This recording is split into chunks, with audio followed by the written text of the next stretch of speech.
Hello, Joe. Let's read the given question. The question says in a series RLC circuit, potential difference across RL and C are 30 volt, 60 volt, and 100 volt respectively, as shown in figure. The EMF of source in volts is option 1 190, option 2 70, option 3 50, option 4 40.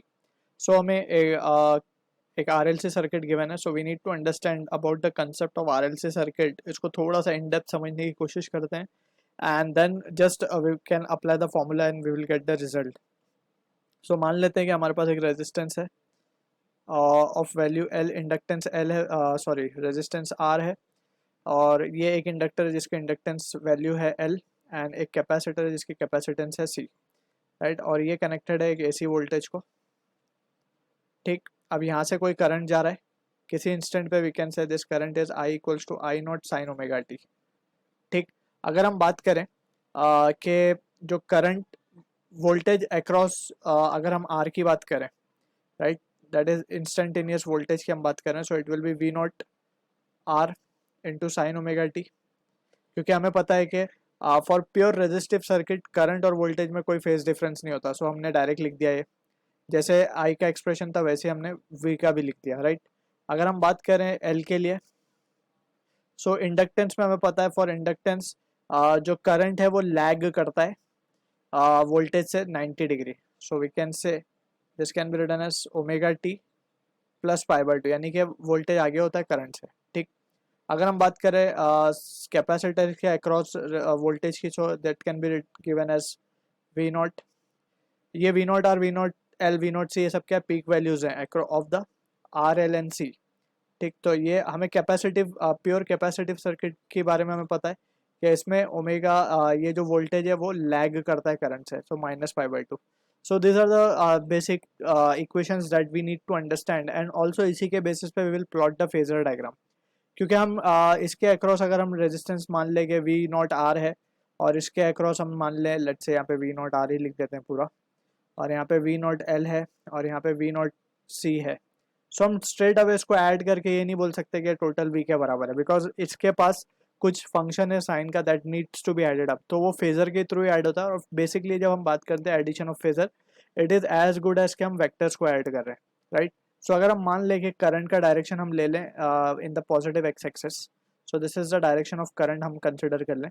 So current के direction में ही voltage भी होगा, voltage EMF across resistor, क्योंकि हमें पता है for that EMF and current are in phase for pure resistive circuit. So दोनों ही सेम डायरेक्शन में हमने दिखा दिया. अब अगर हम बात करें इंडक्टर की, सो इंडक्टर को हमें 90 डिग्री क्योंकि ये लीड करता है इसका वोल्टेज, सो इसे ऊपर दिखाना पड़ेगा, और ये हो जाएगा वी नॉट एल. और सिमिलरली कैपेसिटर के अक्रॉस वो लैग करता है, सो हम ये नीचे की तरफ दिखा देंगे, राइट. सो यहाँ से वी कैन सी केसेस बन सकते हैं.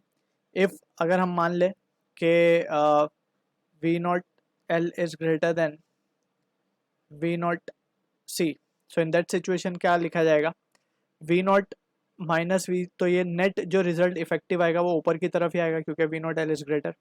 सो इन दैट सिनेरियो हम क्या लिख पाएंगे, ये ग्राफ कुछ इस तरीके से बन जाएगा. ये तो वी नॉट आर है और ये आई है हमारा इसकी तरफ, तो ये रिजल्ट आएगा हमारा V naught L minus of V naught C, right. अगर उल्टा होता तो V naught C minus V naught L आ जाता, सो इस तरीके से आता. और अब हम देख सकते हैं कि इसका रिजल्टेंट कुछ इस तरीके से आएगा V naught, and that will be at an angle phase phi, right. अब यहाँ से अगर हम जस्ट वेक्टर एडिशन की तरह देखें, सो वी नॉट की वैल्यू को हम क्या लिख सकते हैं, V naught can be written as V naught R का square plus V naught L minus of V naught C the whole square. So just ये रिजल्ट हम यूज़ करेंगे and we will get a final answer. ये result हमें चाहिए. अगर हम यहाँ पे एक चीज़ हमने लिए V naught L is greater than V naught C, अगर हम लेते V naught C is greater than V naught L, तो ये ग्राफ नीचे की तरफ बनता, और तब हम लिखते V naught C minus V naught L.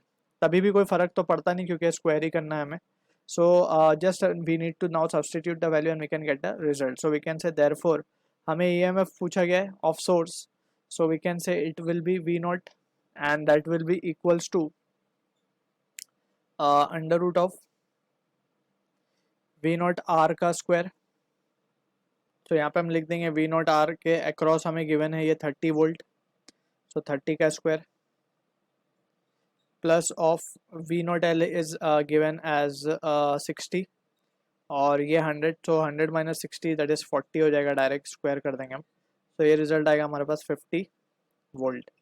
So this is the value of the source we are getting, और टू बी प्रिसाइज ये हमें पीक वैल्यू मिल रही है, राइट। सो जो कि मैच हो रही है हमारी ऑप्शन 3 के साथ।